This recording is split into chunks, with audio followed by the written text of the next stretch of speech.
अधिक मास अर्थात पुरुषोत्तम मास, पुण्यप्रद पुरुषोत्तम मास. विष्णू सहस्रनामामध्ये भगवान श्री विष्णूंची सहस्रनामं आहेत. त्यात 3ऱ्या श्लोकामध्ये पुरुषोत्तम हे नाव येतं. पुरुषोत्तम अर्थात क्षर आणि अक्षर या दोन्हीपेक्षाही श्रेष्ठ. क्षर म्हणजे क्षीण होणारा, तर अक्षर अर्थात कधीही क्षीण न होणारा. या जगाचा पालन करता, अनंत कोटी ब्रह्मांडाचा नायक, जो शाश्वत अनंत आहे, ज्याला सुरुवात नाही आणि शेवटही नाही, असा पुरुषोत्तम भगवान महाविष्णू ह्या अधिक मासाचा स्वामी आहे. अधिक मास अर्थात मलमास, नवे पुरुषोत्तम मास. वर्षातील 12 महिन्यांच्या रांगेमध्ये एखाद्या दगडाप्रमाणे, धोंड्याप्रमाणे आडवा येतो, म्हणून धोंड्याचा महिना. अधिक महिना पुण्यप्रद समजला जातो. या महिन्यात केलेले धर्मकृत्ये, दान, जप, तप, साधनेला अनन्य असं महत्त्व आहे आणि याचं फळ अक्षय मिळतं. दर 3 वर्षांनी येणारा हा अधिक मास वाढीव महिना उपासनेसाठी अनुकूल काळ समजला जातो. अधिक महिना पतितांना पावन करणारा आहे, म्हणून जे जे चांगले कृत्य करावयाची इच्छा असेल ते सर्व या काळात करावे. सत्कर्मयोगे वय घालवावे, सर्वामुखी मंगल बोलवावे. सत्कर्म करण्याचा हा काळ आहे. हिंदू धर्मामध्ये अधिक मासाला विशेष महत्त्व आहे. तशीही पाहता ही खगोलीय घटना आहे. आपल्याकडे सौरमान आणि चांद्रमान अशा 2 प्रकारच्या कालगणना आहे. इंग्रजी सौर वर्ष 365 दिवसांचे, आपले चांद्रवर्ष 354 दिवसांचे. प्रत्येक वर्षी 11 दिवसांचा फरक होईल. मग हा फरक 3 वर्षात 33 दिवसांचा होईल. तो टाळण्यासाठी ही अधिक मासाची योजना आहे. आणि काय गंमत होईल बघा, जर हा 33 दिवसांचा फरक लक्षात घेतला नाही, तर आपले जे सगळे सण आहेत, आपण काय करतो, तर ऋतुमानानुसार आपण आपले सण साजरे करतो.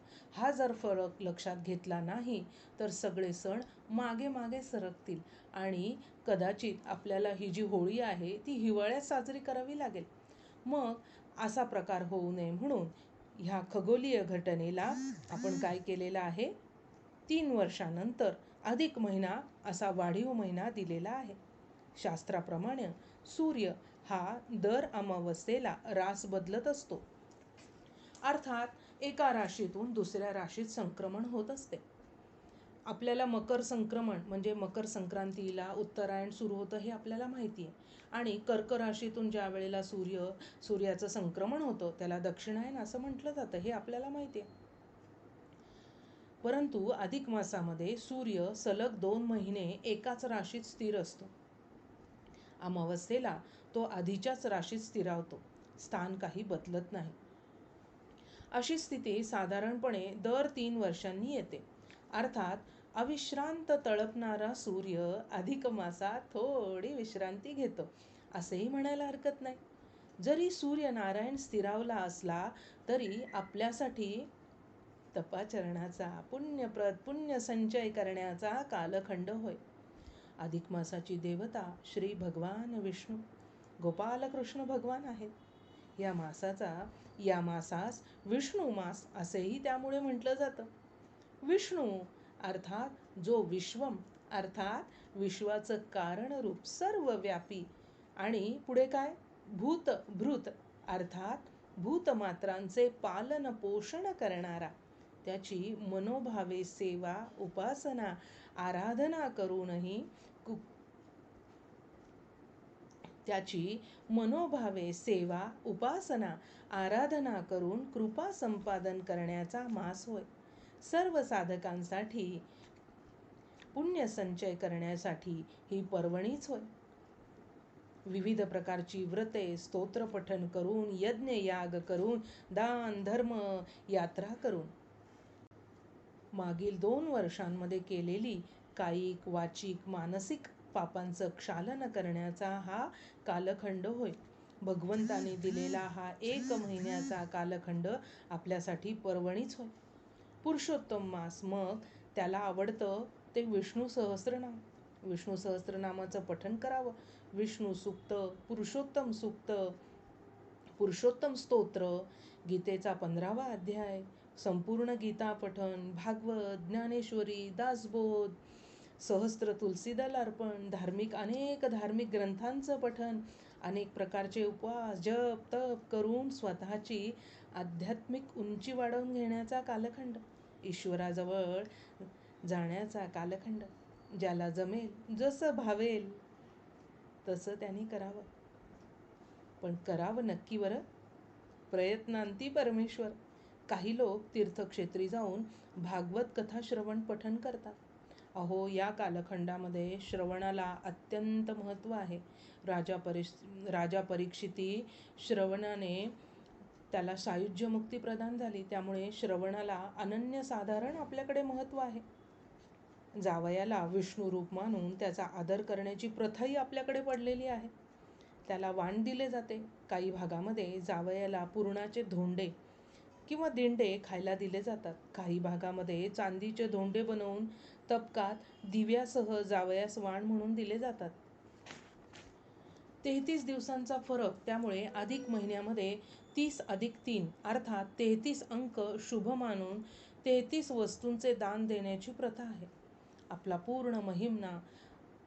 पूर्ण महिना हा 30 दिवसांचा असतो. त्यामुळे एखादा नेम, व्रत दिवसातून एकदाच करणार असाल तर शेवटचे 3 दिवस ते दिवसातून 2 वेळा करून 33 पूर्ण करावे लागतात.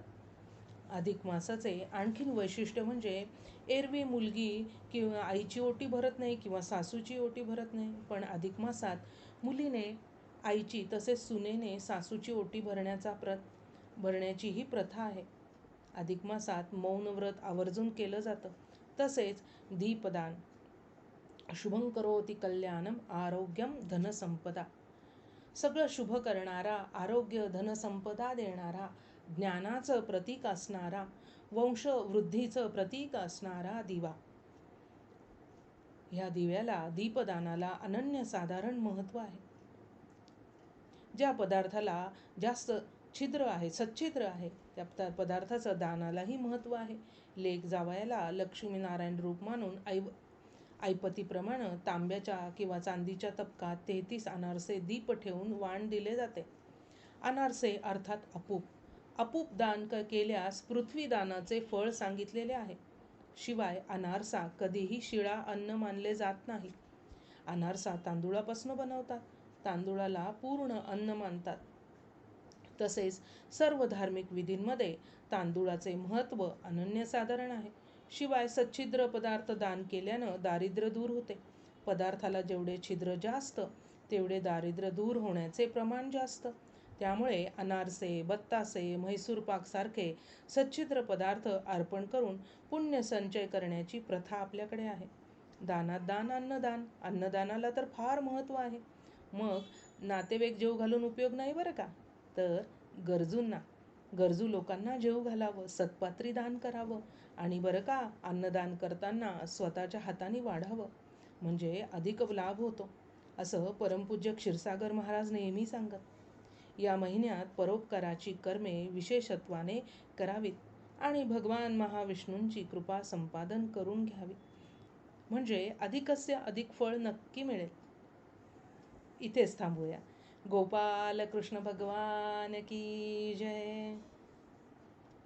तुम्हाला जर हा व्हिडिओ आवडला असेल तर व्हिडिओला लाईक करा, शेअर करा आणि चॅनलला सबस्क्राईब करायला विसरू नका.